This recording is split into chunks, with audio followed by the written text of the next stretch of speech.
All right, ladies and gentlemen, for the first 15 or 20 minutes of today's class period, you guys should have been reading through this first section on motive and means, and I assume that you've already done that since that was in the plans for today.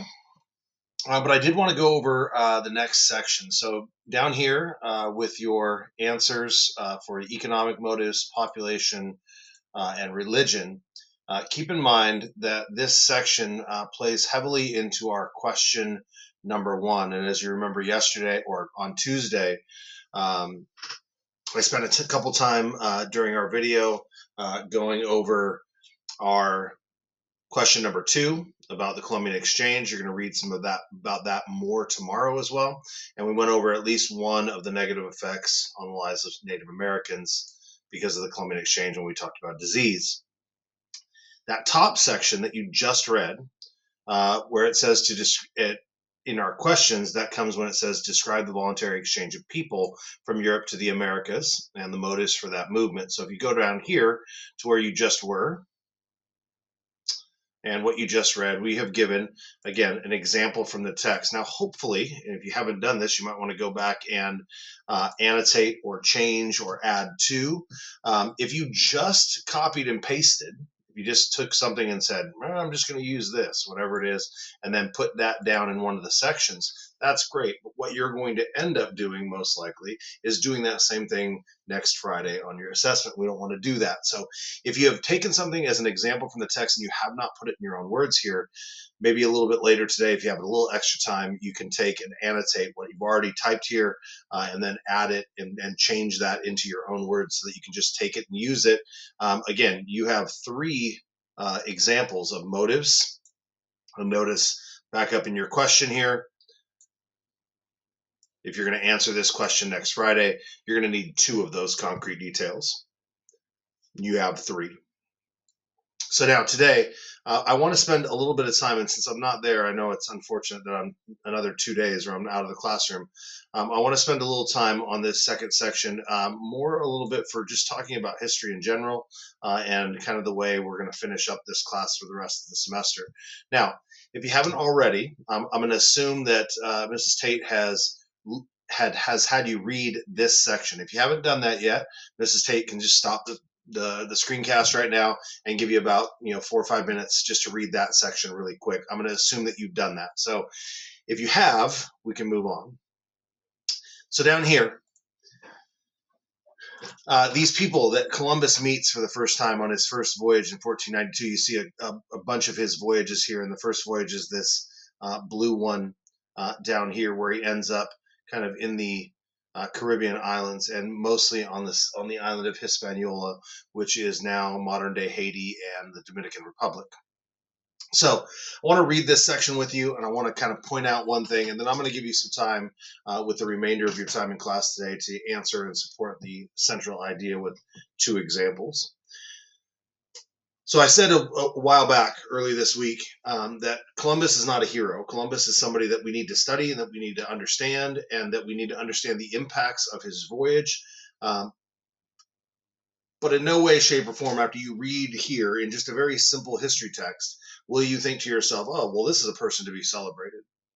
When Columbus first arrived in the West Indies in 1492, he encountered the Taino people. The Tainos lived in villages and grew corn, yams, cotton, which they wove into cloth. They were friendly and open toward the Spanish.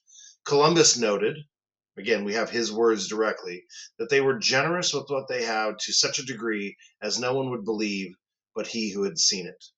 So even by Columbus's own admission, the people who would kind of greet him to the island the first time, as he encounters these people, he is encountering kindness. He is encountering a people who don't know him at all, don't know his people at all, but the first kind of interactions with these people are friendly. Now, this is an interesting paragraph, and I want to talk to you about how history is written. It says, friendly relations soon evaporated. Columbus's men assaulted Taino men and women, seized some to take back to the Spanish king, and claimed their land for Spain. That's a really powerful sentence there. The Spanish killed any Tainos who dared to resist. Columbus later required each Taino to give him a set amount of gold. Any Taino who failed to deliver was tortured or killed. A lot of stuff going on in a very short paragraph. And you might read over that for the first time and think to yourself, okay, I know what happened. I disagree.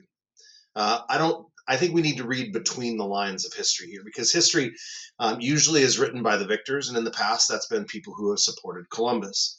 In past textbooks, you might not have even gotten this paragraph.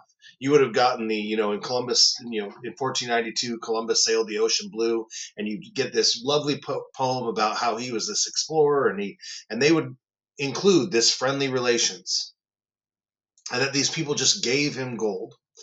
But we know now from historical record, and we have started to put it in our textbooks, that Columbus's men assaulted Taino men. So let's just stop there. So we have assaults happening. We have force being used, whether that's guns, whether that is with other types of weapons, whatever that is. We have forcible hand-to-hand combat between Tainos and Columbus's men. Now, it also says that Columbus's men assaulted Taino women. If we know anything about history, and again, I told you a long time ago, and this is a little uncomfortable to do over a screencast, but I told you a while back at the starting of this semester that I wouldn't lie to you. If we read between the lines here, there's only one thing that we can assume, given what we know about history and about male warriors going to strange places and assaulting women. Essentially, what this means is not only regular assault, not only beatings and killings and those things, but most likely and almost certainly sexual assault as well. And notice, this textbook does a really good job, actually, of stating that Columbus is actually not the greatest dude.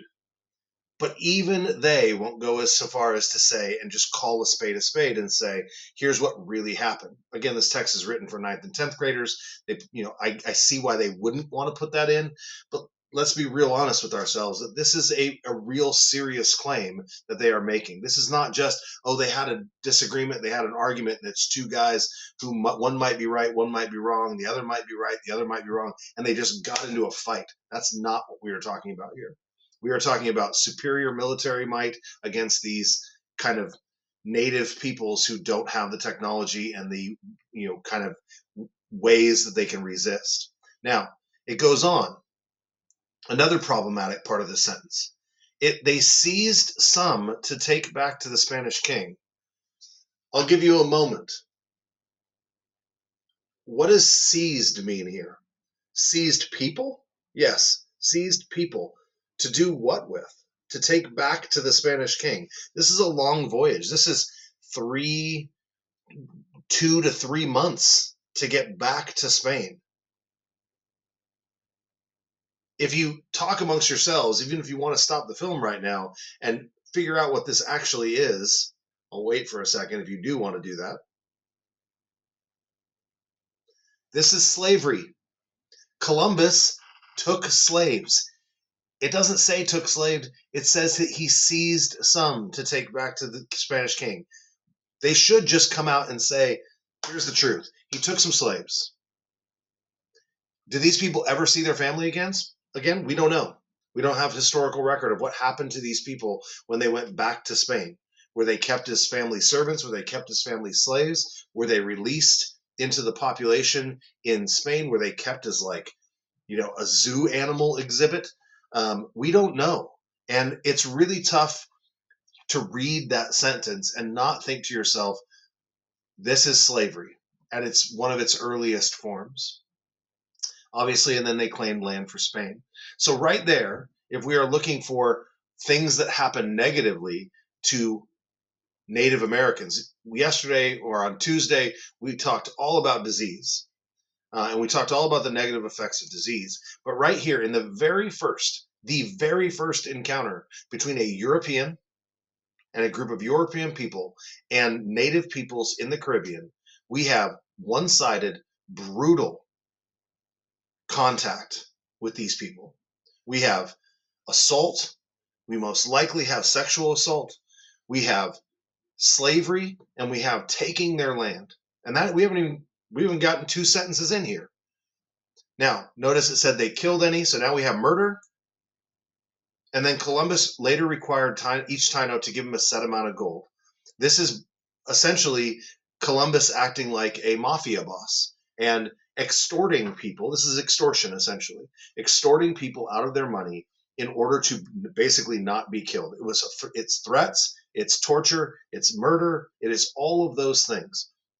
And so now, if we go back up and you are writing on question number 3 about the negative treatment of or negative effects on Native Americans, one of your concrete details, you can definitely talk about disease and all of how that wiped out many native communities. And then you can just, even in the very first contact with native peoples here, we have a huge amount of violence perpetrated on these peoples.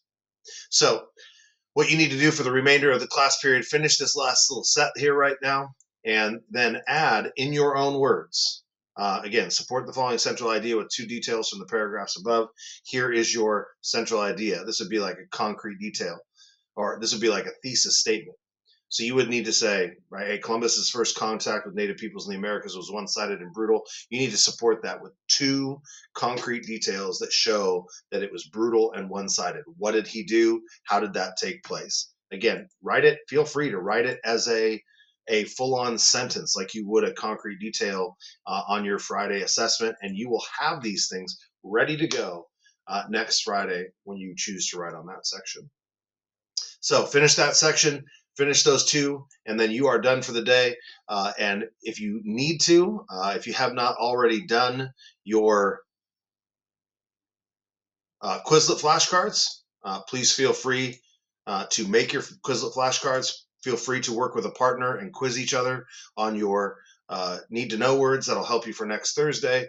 And tomorrow you will finish this article with your guest teacher. Tomorrow you will finish down here talking about the Columbian Exchange. Have a great rest of your day, ladies and gentlemen.